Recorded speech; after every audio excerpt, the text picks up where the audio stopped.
Hey everybody, this is Dr. Kyle Allison, your instructor for strategic management. Thanks for checking in. Week 2, this video lecture. Sorry we couldn't meet in person, but we will reconvene in person on September 10th. I look forward to seeing you in class that evening. No class September 3rd. It's Labor Day, so enjoy it, but keep in mind there is a reading that week as well.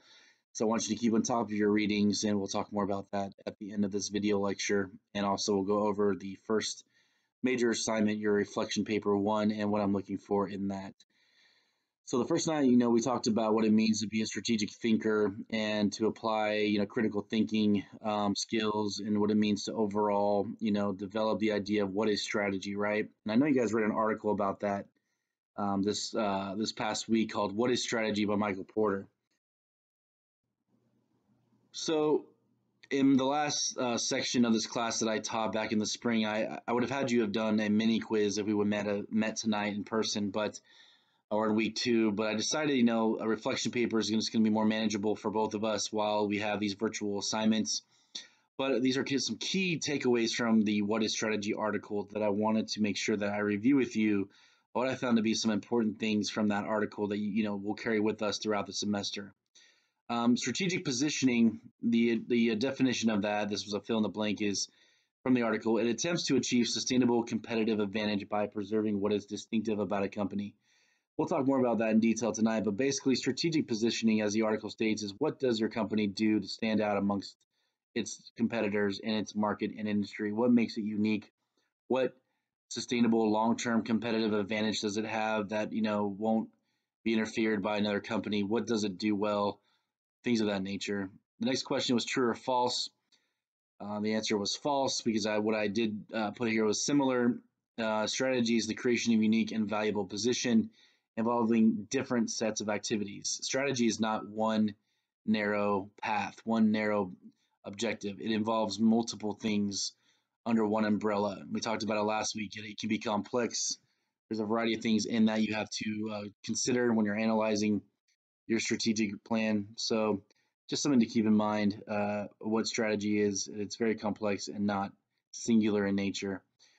True or false, generic strategies consist of cost leadership, differentiation, and focus, and that is true. And then needs-based strategic positioning. If you read the article, you'll understand that there's a variety of strategic positioning, and one is called needs-based. And what this means is that you understand as a business what your customers need. If you have a business that's very complex or offers a wide variety of services or products, let's take Walmart, for example. Walmart, we know, sells just about everything, and they have a wide variety of customers and different segments and audiences that need different, have different needs in the products that they're looking for. So what you do as a company like that is develop different strategies to market and to sell those different types of products to the different needs of those consumers.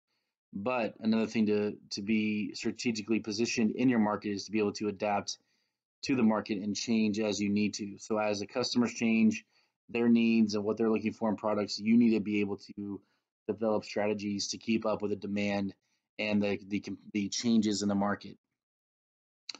Number 5, we talked about role of leadership in developing strategy in the article, and we'll talk a lot more about that in this course. Leadership is key to developing strategy. Business leaders are the ones to develop the vision of a strategy and are really in charge of executing. And we'll talk more about that in future lectures. Implicit strategy model of past decade. The quote behind that is that the advantage rests on a few key success factors, critical resources, and core competencies. So the old school thinking of strategy was that you're only able to do a little bit better than what you're doing today. But really what the thought is now is that it's more than that. It's not just taking what you do today and making it better. It's thinking of different, unique, innovative things, especially in today's market where you have to be innovative. Think of the next big thing, be more futuristic thinking. How can I be 2 steps ahead of my competitors? And that's really what that means. Number 7, which of the following is not what trade-offs protect against? And that's copycats. We talked about trade-offs day 1. You have to give something up to gain something else. But if you're just copying someone else's strategic plan or business idea, you're not really trading off anything at all. You're just doing what they're doing and making it your own. So that is a quick overview of that article. Michael Porter, who wrote the article, by the way, is a pioneer in higher education when it comes to developing strategy and business curriculums. He is someone that really focused on making sure that more business schools in the country really focused on, honing in on this idea that you have to develop managers and business leaders, but they have to think strategically, and that strategy is more than just um, one type of management principle. It's very much more complex than that, and that's why we have a course like this one that we're doing. So one key concept I want to make sure we cover in this lecture tonight from the article, What is Strategy, is the concept of operational effectiveness. And in a nutshell, what operational effectiveness means is that you recognize in your company what it does well. You know what your core competencies are, you know what you're capable of, you know where your strengths are, and you know basically what it took for you to come to the market with your product or service or whatever you do. And that's just recognizing what you continue to do well. The thing that's really interesting is that this is true, and I've seen this in my career, is that many business professionals or even senior leaders still confuse the concept of operational effectiveness for strategy. So it's okay to do what you're doing and do it well, the status quo, to continue, if you have a business model that's working for you, that's great, but that's not a strategy. Strategy is generally new. It's augmenting what you're already doing and doing it differently or better or more competitively. So it's good to know why you're operationally effective. It's really important that you understand your operational effectiveness. You have to understand what you're capable of doing and where you've come from. But in a way, like I said, it's to be competitive in the market, you have to find ways to be strategic, and it's doing what you do today better. So examples of this include improving efficiency in a process to lower costs. Find a way to do what you're doing and lower your costs. So strategically, you're still producing the same business outcome well, but you're finding ways to save capital, bottom line investment. You're saving money for the company. That's a strategic plan on how to save money for your company. Elevating productivity, so you don't have to necessarily develop a whole new invention. You can just still develop that great product that you're already developing, but how can you go to market faster? How can you elevate the supply chain and productivity to get the products to meet your demand? That's a strategy too. A strategy isn't always developing a whole new product or a whole new idea. It's actually finding ways to take your business model and find areas to improve it. We talked about minimizing costs already, and then internal performance. It's all about doing things better, cheaper, faster, or more broad in scope. I take my market and go internationally. So again, for example, let's just say the iPhone was only in America. I know it's a far-fetched idea, but let's just say it was only in America. Well, you don't have to go reinvent the iPhone for other countries. You can just take that iPhone that's a fantastic product in the United States, and the strategy is how do you expand that globally? That's the strategy. It's taking what you currently do well today, which is your operational effectiveness, and branching it out. And operational effectiveness is necessary for continuous improvement to support the goal of increased profitability. Basically, what this means is you always have to monitor your performance and how you're doing in your day to day and your core competencies to find ways to improve. And a lot of that improvement is developing strategies to develop improvement in what you're doing. Operational effectiveness offers momentary or brief competitive advantage, but doesn't always provide longer term advantage. So again, if you're just doing something quick to be competitive, to react to the market, that's only going to give you a short, sustainable amount of time to be competitively advantaged. That's why strategy comes in. It's more longer term and focus, and you really have to understand how to make it better.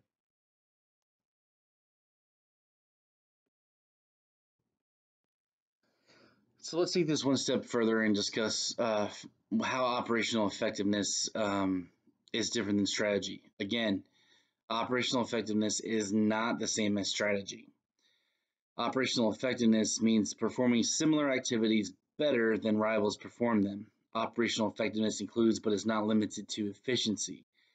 It refers to any number of practices that allow a company to better utilize its inputs by, for example, reducing defects in products or developing products faster. In contrast, strategic positioning means performing different activities from rivals or performing similar activities in different ways. Big word there is different. So again, operational effectiveness is doing similar things slightly better than your competitors. But to truly position yourself strategically, it's what makes you unique and different. So I hope that comes across clear. Pretty straightforward though. Of course, you have a strategy for being operationally effective. You may have a strategy for being a cost leader, but it's not the same as having a strategy for positioning and differentiating yourself in a market. Operational effectiveness is part of a wider strategy to remain competitive whilst differentiating yourself in other ways. What does that mean? Basically, what it means is that you have to have a strategy to become operationally effective. Think about it this way. You're really good at a particular sport or instrument. Let's say instrument, for example. You're really good at playing guitar. You practice. Your operational effectiveness is that you're so good at playing guitar. I'm trying to relate this to something that helps you kind of understand that that's what you do well. But a strategy is, hey, you know what? I want to take that guitar, but I want to learn how to play a wholly different genre of music, right? Your strategy is, I want to take what I play well, which is, say, is rock and roll.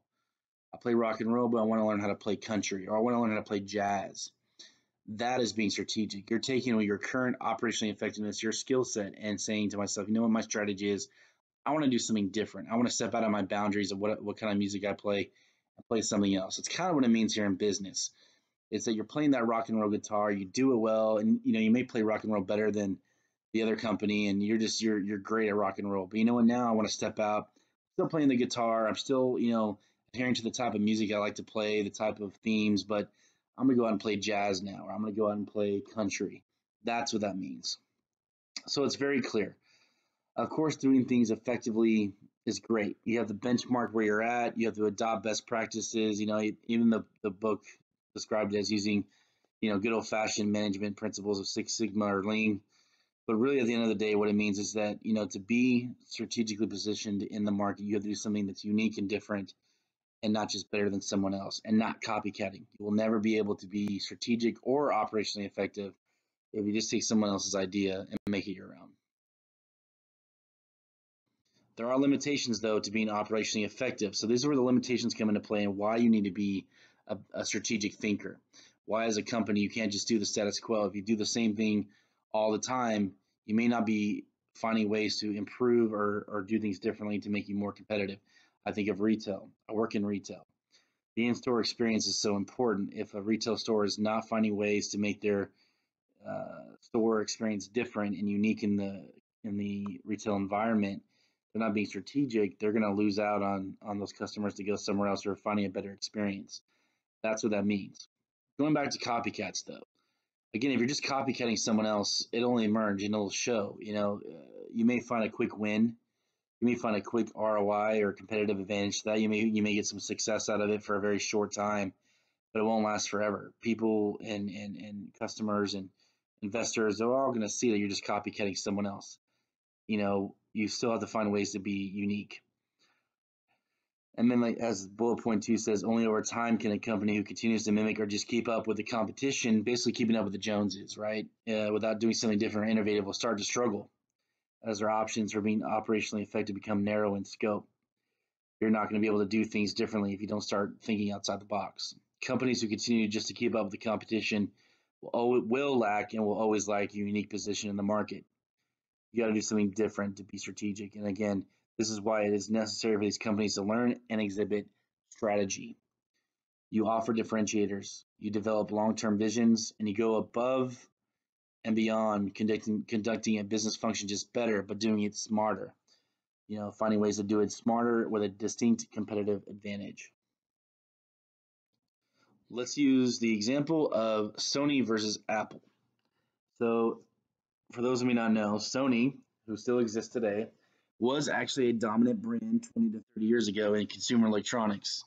They still are well known today, probably for their TVs. But they were really known for their TVs back in the day. I mean, right now, I would say Samsung is probably a stronger brand, LG, but they were someone who was well known for being the pioneer of doing things in audio as well. So, 20, 30 years ago, they were known for more advanced audio and sound in their TVs, enhanced screen resolution, and they just had a really good durability of their product. It lasted a long time. They were really one of the new innovators of televisions back in the 80s and 90s. But what happened? That they lost sight of being strategic.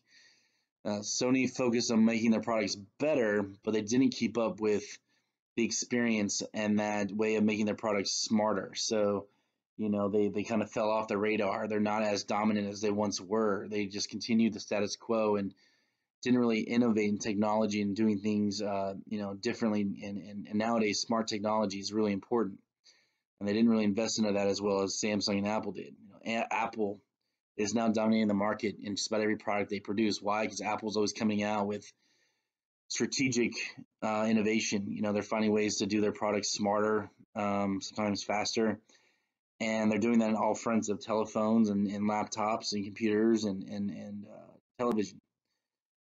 So today, Sony has dropped their dominance and market share by continuing to focus on better products, but they're not optimizing to be smarter. They're not as strategic. So that's an example where you could be at your prime time as a company, but if you feel like, you're not going to change over time and you're just going to do what you're always doing, it doesn't always work for you. You have to, at times, assess your market, assess your business, and find ways to be strategic. That's why you go above and beyond your organizational effectiveness or operational effectiveness. You need to know that your organizational strengths are good, but how do you build upon them with strategy?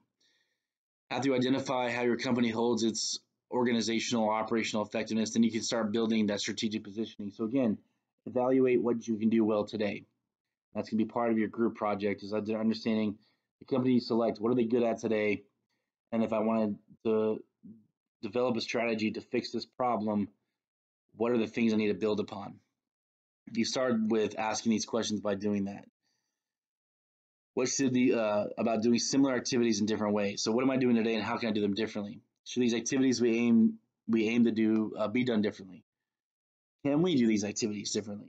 Can we do them in a way that will give us sustained advantage, or can they simply be copied? You basically have to understand whatever business process or activity I'm doing today, what can I do different? What can I do to make them long-term and sustain value for what I'm doing?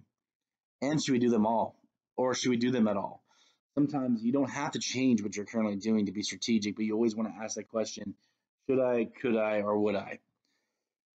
And then if you're trying to do things completely different, out of scope of what you're doing, it's understanding, could we do it differently than the rest of the industry? If I want to go out and develop a whole new product to go against our biggest competitor, then how would I do it differently than the market? If we did, what would distinguish us amongst our customers? What would our customers find different about our product than someone else's or our service? And then how would we position it and deliver it differently? How would we market it? So marketing comes into play. What kind of marketing strategy do we have to make sure customers understand the benefit and value of our product or service versus someone else? How are we going to make sure that we deliver it, get it to market faster? So supply chain, really important. All the facets we talked about being very cross-functional amongst the different departments. You need to work with every department in your business to understand every area and how to build that strategy to make it better and unique in the market. So that's where you go from how do you evaluate your company and what they can do well today to starting to understand how to be strategic and put yourself in the market as a strategic position. Then you have to develop, in that area of analyzing your operational effectiveness and what you're going to be doing in your strategies. How do you develop a framework of strategic analysis? But before you do the strategic analysis, let's talk about what a strategic analysis is and how it's formulated. There's three components. First, identification of the company's current competitive position and its strengths and weaknesses of that positioning.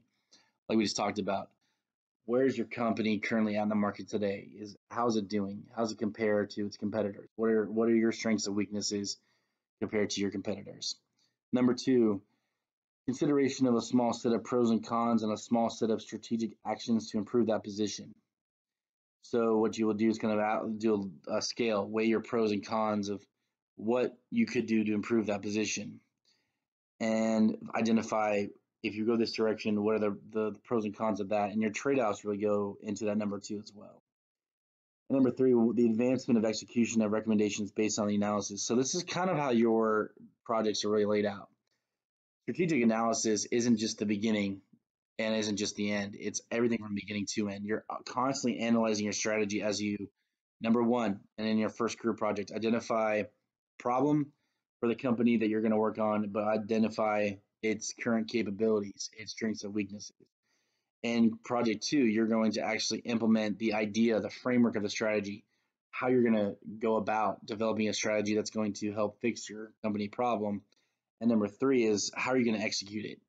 How are you going to execute that plan? What are the variables that you have to consider when you implement that plan? So that is kind of the frame of your projects at a very high level. But there's more detail, which we'll talk about throughout the course. So business strategy, right? SWOT analysis. I know a lot of you have already seen this. Strengths, weaknesses, opportunities, and threats.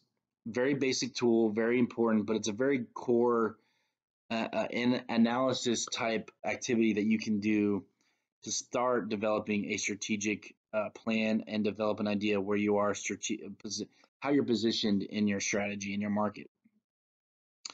Think of strengths and weaknesses as internal considerations, more about yourself and your company. What is your company's strengths and weaknesses? What do you do well? What can you do better? And then external considerations are what are the opportunities and threats that's facing your company based on macroeconomic factors, based on consumer behavior, based on your competitors' strengths and weaknesses.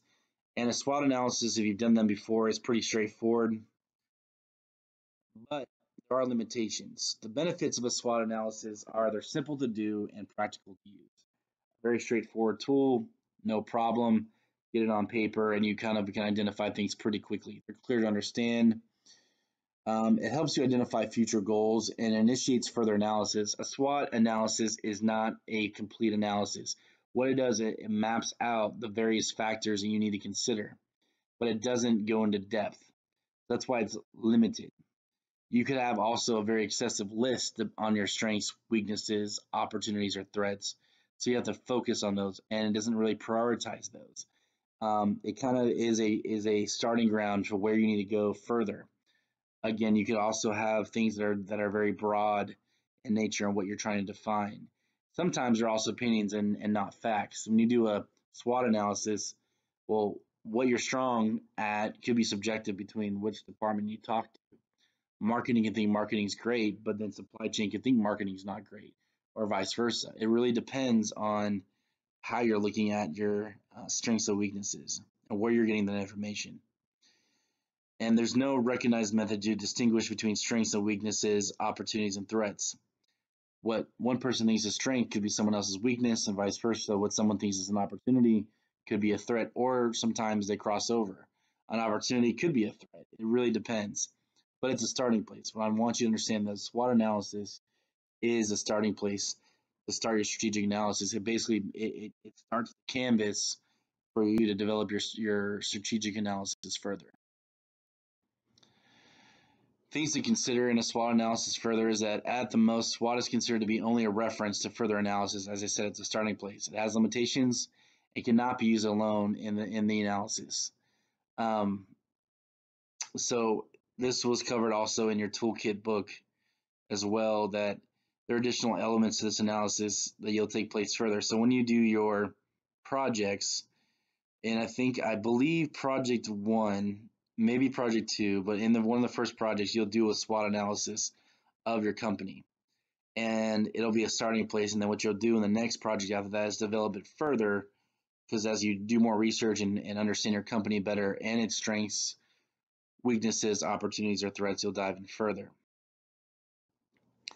Now let's talk about strategic positioning. We defined it earlier. Strategic positioning is the essence of how it competes and serves customers and markets. At the core is customer bonding, the attraction, satisfaction, and retention of customers. Quite frankly, strategic positioning is all about what your customers find unique about your business.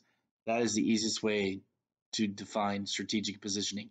Why are you unique and what makes you different? There are three origins of strategic positioning that the article talked about. So there's different reasons why you have your product or service. Usually when you develop a new product or service, you are trying to solve a problem or a need in the market. There's variety-based positioning, based on the variance in products and services and not based on consumer segments. So this is more holistic. This is a very broad type of product or service that isn't focused on one customer segment. It's more of a it can solve multiple segments problems, if you will. So a very common thing, let's say, is a cleaning product. I mean, no matter what customer segment you are, generally most people need a cleaning product for their home. So therefore, you're going to find a product that suffices anyone who has carpet or anybody who has a house in general. You need some type of cleaning supplies if you want to have a clean house. So that solves a very variety based need. Needs based positioning is very specific, very focused, very targeted. So let's talk about let's talk about cleaning products again. Um, People who live and have a fence. That's very broad. There are a lot of people with fences, but there's some parts of the country that don't have fences. Those people who need some type of cleaning tool to clean their fence, right? That's very narrow in scope. Let's talk about one step further. Needs based, if you live in a place where there is snow and you have a fence, maybe there's a special tool. I'm just making this up. That's very focused on people who have a fence and live in an area where there's snow, and there's the only thing that you can do is clean snow with this tool. It's that specific. Probably not the best of examples, but it's what I can think of right now that you have to think about it as very narrow and focused. And then access based. It's a need of consumer segments are similar, but how to reach the consumers in various locations and segments is considered. So think about this in a more of a global aspect that you can't communicate with everybody in the same medium. Yes, the internet exists, but there also are countries that have firewalls or have certain parameters about how they can access social media. Also, are you going to do print advertisement? Are you going to be able to communicate around the world and send them magazines or flyers? It gets very expensive. So it's all about how your customers and different groups access the information they need about your product, and that can be very more in a global context. Strategy maps. So this was in your toolkit book, and I would like for you to take more of a look at that if you haven't yet, but we're going to go over it in some brief fashion right now. A strategy map, think of it as a plotting chart, a way to take a couple factors or variables against your competition and map it out. It's a tool to visually display the position of a company relative to its competitors. They tend to have 2 to 3 dimensions to outline the critical consumer preference and elements of the competition, and it's a key component of strategic analysis and to understand competitive position of a company. For example, in marketing, it can be used to measure consumer perception across various product lines. And they're definitely used to take a large amount of data and information and display it so it can be easily understood by a business team. So this is going to be one activity you're going to do when you do your project is when you assess your competition, you're going to do a strategy map. You're going to develop what are those key parameters that you want to outline, which is very going to be dependent on what the problem is you're trying to solve.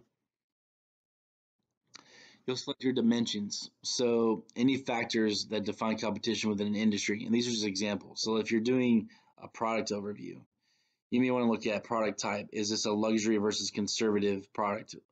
Is the price high end versus low end? Is the quality low quality versus high quality?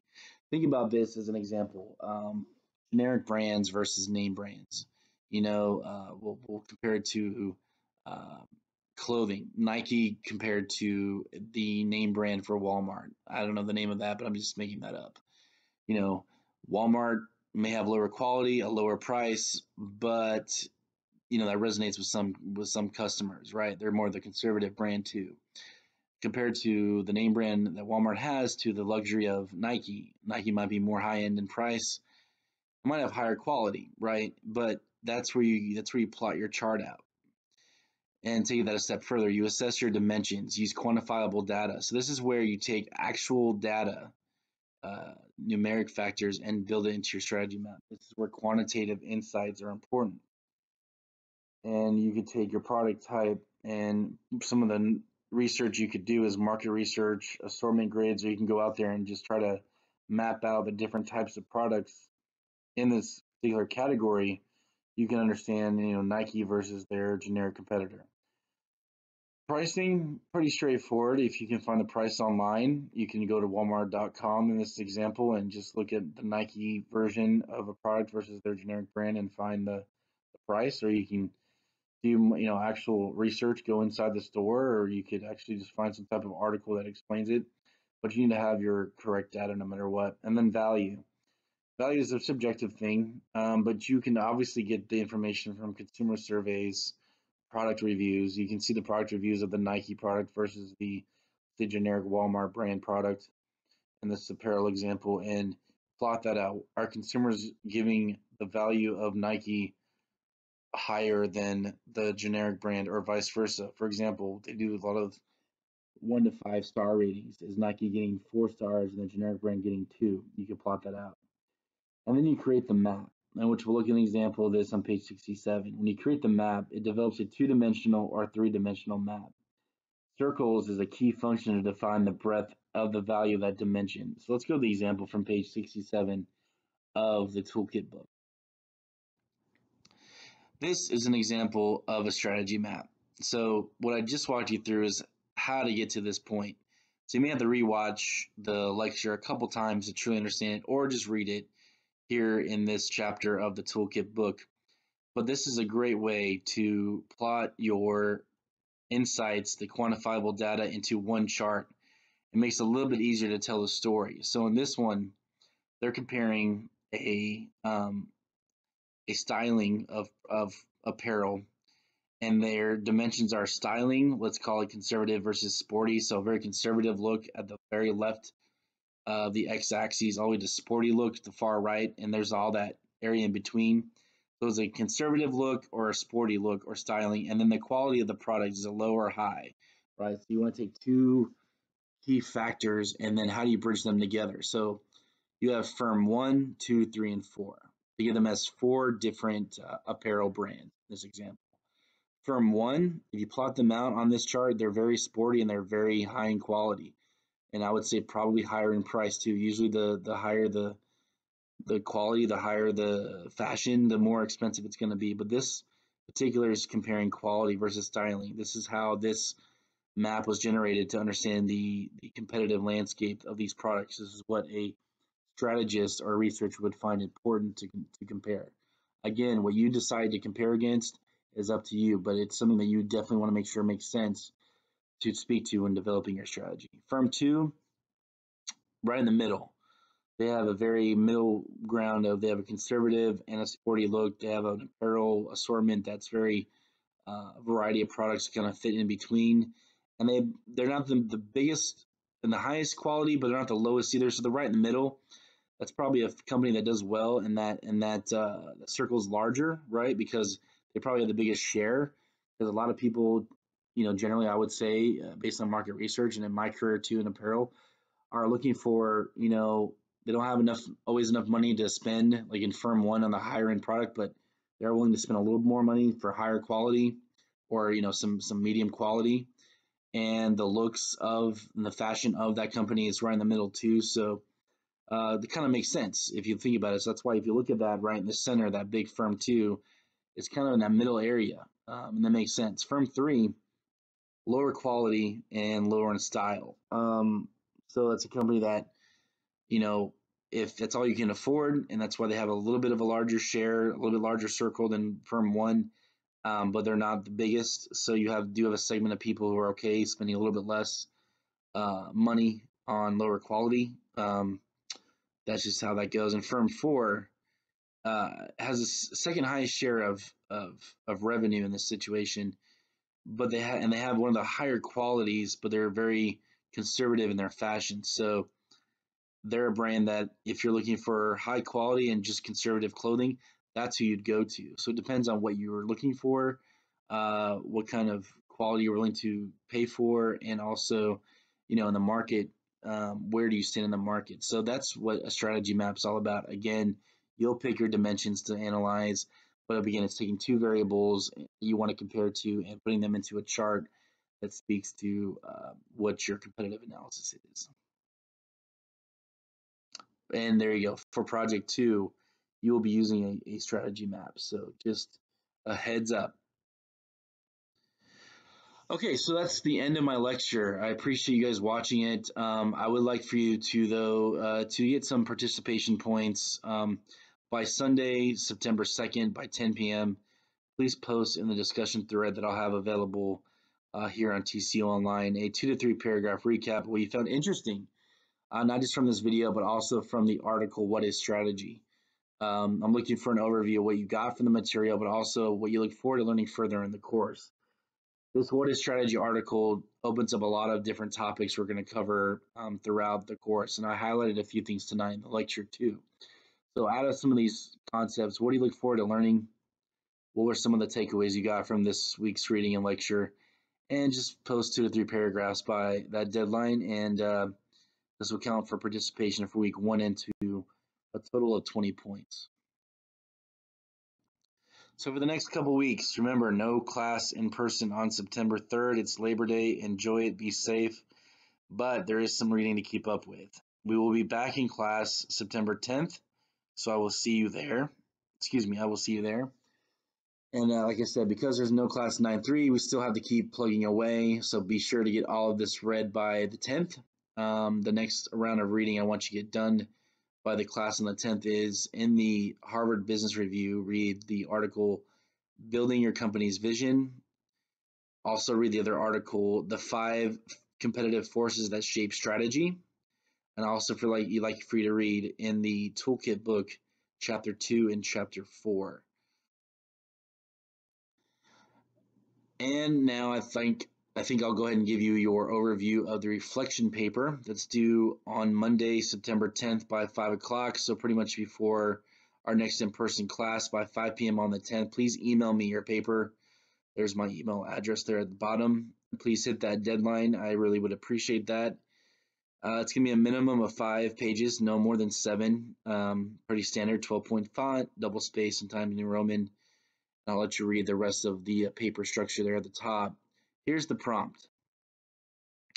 After you read the 5 Competitive Forces That Shape Strategy article, that's going to be your kind of guidance for this paper. I want you to use that article as like your overview of what you're going to write about. I want you to pick a company, any company of your choice that exists in the market today. Then craft a 5 competitive forces overview and analysis of this company. What you will need to do is identify the 5 forces as outlined in the article that this company of your choice faces today, and then provide an overview of why each of those forces exists for this company in today's business climate. I want you to be able to articulate your understanding of the 5 forces and apply them effectively with credible insights about this company. You can use additional online or scholarly sources to support your commentary, and I would expect that, especially when you're going out there and doing a little bit of research on your company of choice. So you'll definitely have to read the article to get familiar with each of the different 5 forces. I want you to be able to articulate what each of the 5 forces mean and what it means for your company, and an idea about how that particular force for your company shapes your company's current position in the market. So I'm looking for that. Get it to me by the 10th by 5 o'clock, and that would be your first major assignment for the semester. I really would appreciate that. In closing, I wish you a great week, a great Labor Day, and if you have any questions, please email me. I can clarify whatever you need. If you have any questions about the material, about what I'm expecting in the assignments, just reach out. The sooner the better. That way I can get back to you within 24 to 48 hours. Other than that, have a great couple weeks, and we'll reconvene on September 10th. Take care.